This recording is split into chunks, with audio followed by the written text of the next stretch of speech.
So this is the Fretzelator here. This put a knife in this here. This is Stumac medium. Zoop.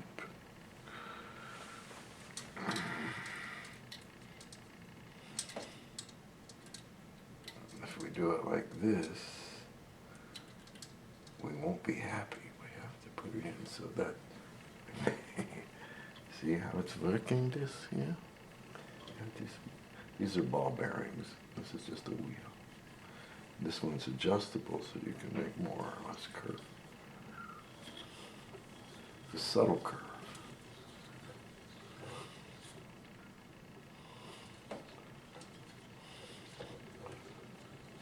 And if I make it a little more than it needs to be, I can straighten it out.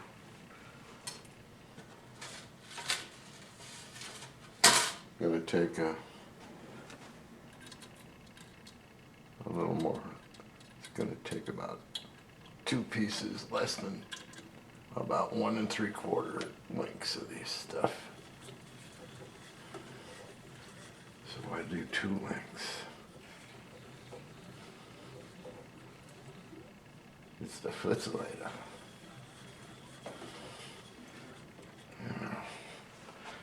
And we'll eventually, what I will do is lay it in here and start to check its curve against what I've eyeballed. This says I need more curve. It says I need more curve. So I might adjust this thing, or I might add some by hand. I probably adjust it and run it through again, but you've seen the process. So these are showing a pretty significant radius. It was easy to do, and I just want to mention that I did this by eye. I put the curve on by eye, and this tells me what it ends up as. Now I've checked it. Move this a little bit. Come over here. And eventually, let's zoom in a little bit. So, I've got it close to the edge so that this curve doesn't hit the tabletop and prevent me from yamazama. Okay, I'm going to do some things that seem unnecessary, and it'll be up to you to figure out why I'm starting by cutting off a little bit of the beginning. Come on now. Put this in here. I will put these pliers, or these cutters. One side cuts more flush than the inside. So, like so. Now, why am I cutting? Because there's less filing. I gave you the answer.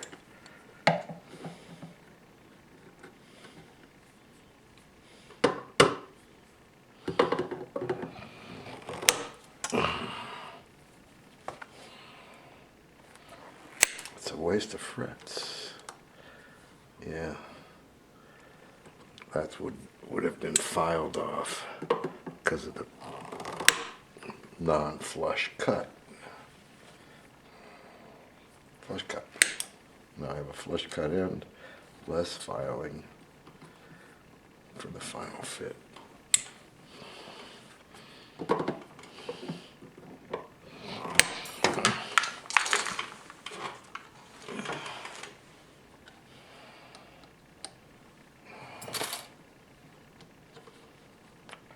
These will be snapped into place shortly. Now, which end was which? I don't know.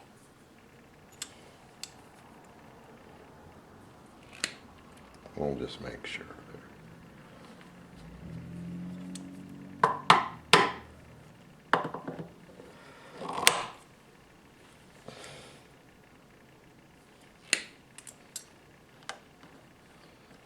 I'm the only one that does that double cut for each fret.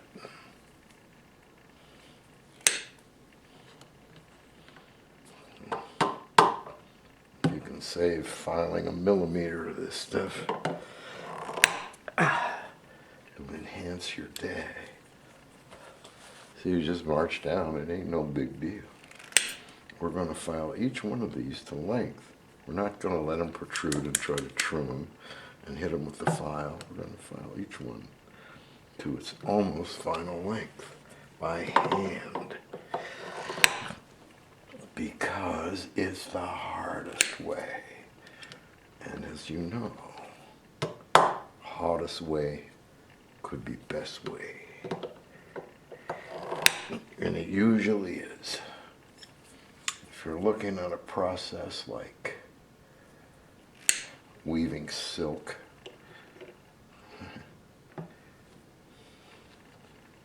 who knows what,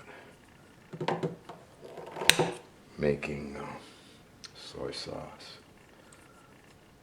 find out the way that produces the best, and you'll find that it's usually the hardest way. That's from the inventor of the floppy disk. You find hardest way, best way. And there's a lot of wisdom there. Now when I get to these, this begins to restrict my ability to lay the thread in the groove. I'll cut it long and do a second trimming shortly, because now they're long enough to set in without having an interruption.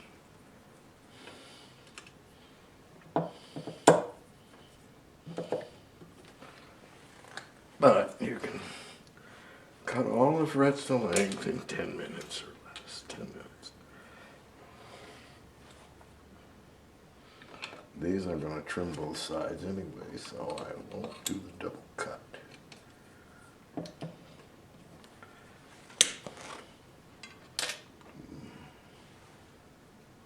Cost of goods versus time.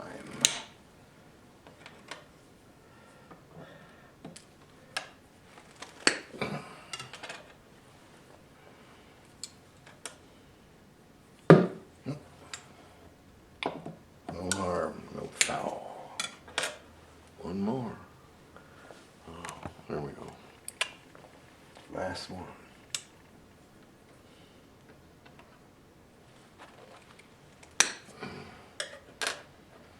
Now, for the ones that are really close, I will simply use my favorite file to get them as close as I can to this edge.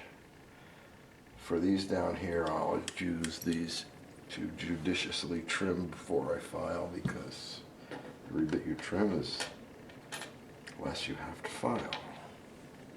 Onward and upward. So I've done 3. This is the process.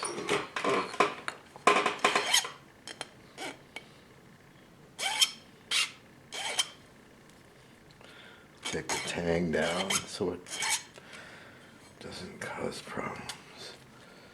Now I'm measuring for the final filing. This one's cut real close, so oops. Anyway, this one's ready. This will go in here. And this next fret gets removed, so I can push this one in without putting one in that hasn't been fitted yet. So this is all the pressure that I use. And I'm backing it up with my, so we're not bending we're not stressing it. And I'm going to do that all the way down. I repeat. Clean up one end. Now look, notice that I'm actually putting the rounded edge. I'm beginning the rounded edge of the final installed fret. And I'm going to do that on this side. Taking off the tang first, filing to it. Again, this is the other side. I'm doing this for a reason, but it's too subtle to deal with. Yes, this needs to be trimmed. This side had a little bit of bending on the tang, so I chose the other side for the initial fit. Excuse me.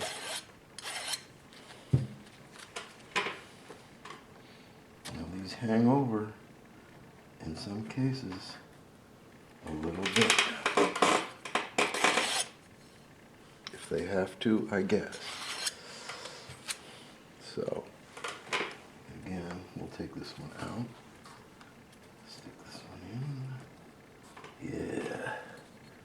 And then pretty much snap it into place. And these are securely in place. So we've put them in.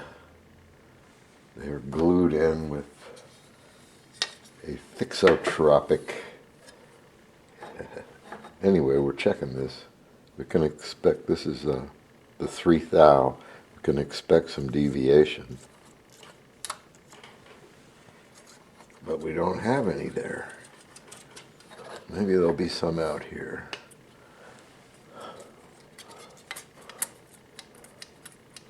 Come on, none? There's one. So we have some frets that are a little high and low out here on the edges. I will, for instance, number 9,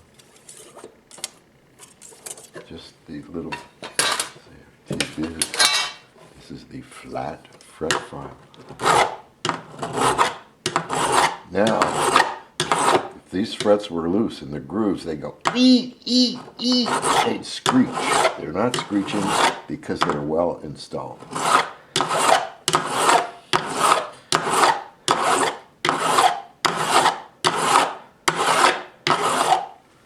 Then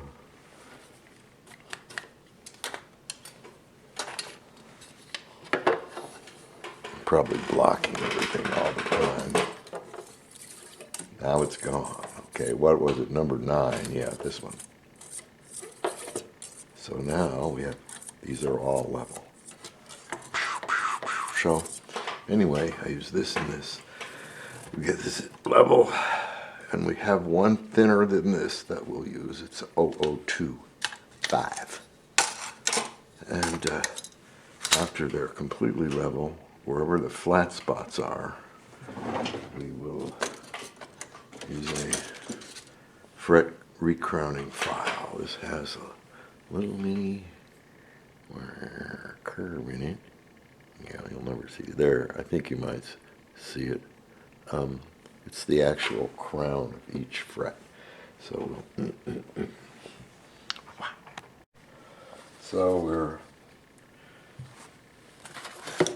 this won't fit under anywhere. No matter where you put it, they're all coplanar. So this is the final dress.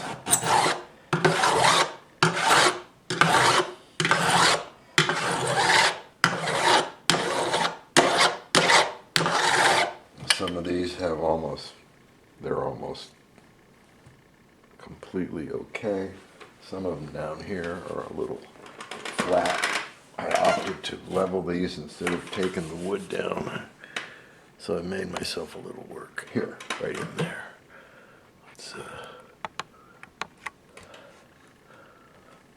These are a little flatter. The thing, I don't know what happened, but anyway, so I'll have to crown these, do a little more work. The rest of these are pretty okay.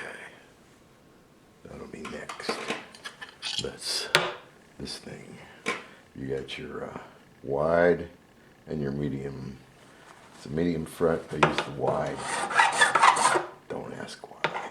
And we do that until the flat spot disappears. And to see this flat spot, I use reflected light. And somewhere up there is the light. Where is he? Come on now.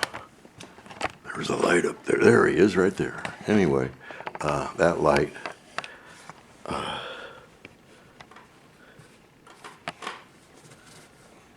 Here we are. That light, I'm looking here. That light is up there.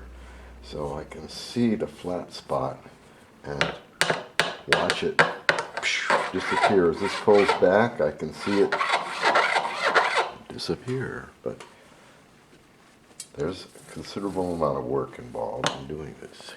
We'll do it later.